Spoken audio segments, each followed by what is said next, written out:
was 21. When I was 18 or 19, I never met a deaf person. I didn't know anything about deafness.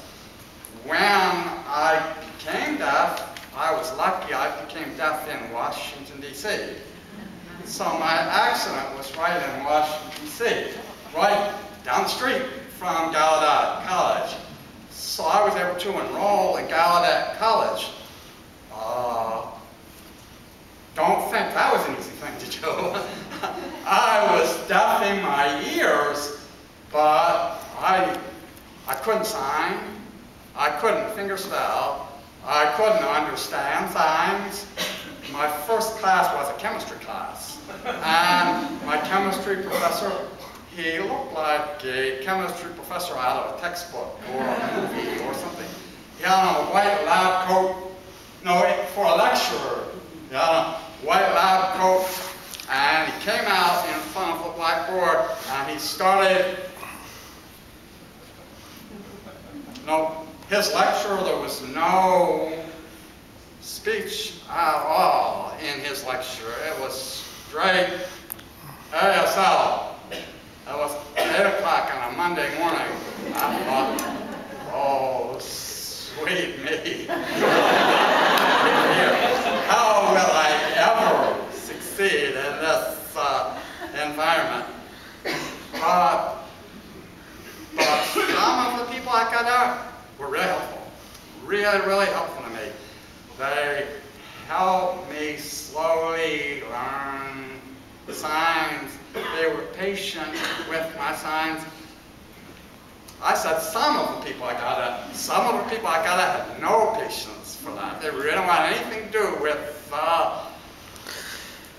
that's a sign. The sign for hearing, that's sign hearing, that means you people who are not deaf, hearing. This sign is making the hearing sign appear.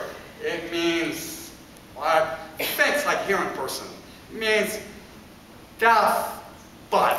So when I was there, I was both, and that means oral in an exaggerated way. It means and means hearing.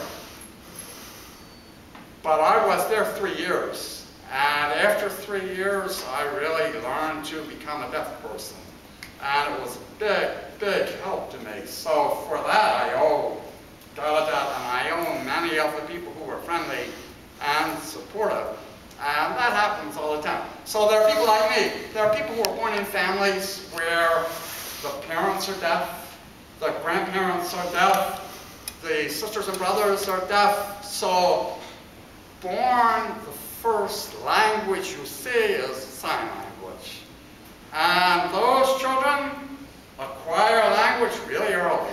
Earlier than hearing children learn to speak. Deaf children in signing homes learn to sign. So there's people like that. There are people who were born deaf, but for whatever reason chose not to learn signs. So they grow up in regular schools with an oral education, and they work, and they're very happy in their lives, but they don't sign. When I meet people like that, sometimes we have a hard time communicating. And 15 or 20 years ago, we wouldn't even have tried to communicate. Now there's a lot more flex there, I think. People do try to communicate. So there are many kinds of communication, many kinds of education. People who go to regular public school where there's one deaf person in a classroom, people who go to public schools but there's a whole class of deaf children, people who go half a day to public school and half a day to a deaf school, people who go to a deaf school all their lives. I think it's a wonderful mix, but it's something that people outside the deaf community don't begin to understand. People outside the deaf community if they know a deaf person, then they automatically think all deaf people are like that. Or maybe they'll see a deaf character on TV, then they'll think all deaf people are like that character on TV. And we're all over the map. There are many, many different ways to be deaf. I sign and speak. Some people have really strongly criticized my decision to sign and speak and tell me you should either sign or speak, but you should never do both. And I say, well, thanks for your opinion, but I will decide how I will communicate. You decide how you communicate. I will respect your decision and how you do it. I would hope that you would respect my decision and how I do it. And part of the Crossroads issue is that more and more that respect's not there. More and more there's oppression both ways, and more people are criticizing, openly criticizing, communication decisions and education decisions. And I don't like that. I don't like someone to say, this is the right path. We will all follow this path. It's not true. It's the right path for him. Good. It's not the right path for me. So allow everybody to make their own decisions. That will help resolve a lot of the disputes that are out there.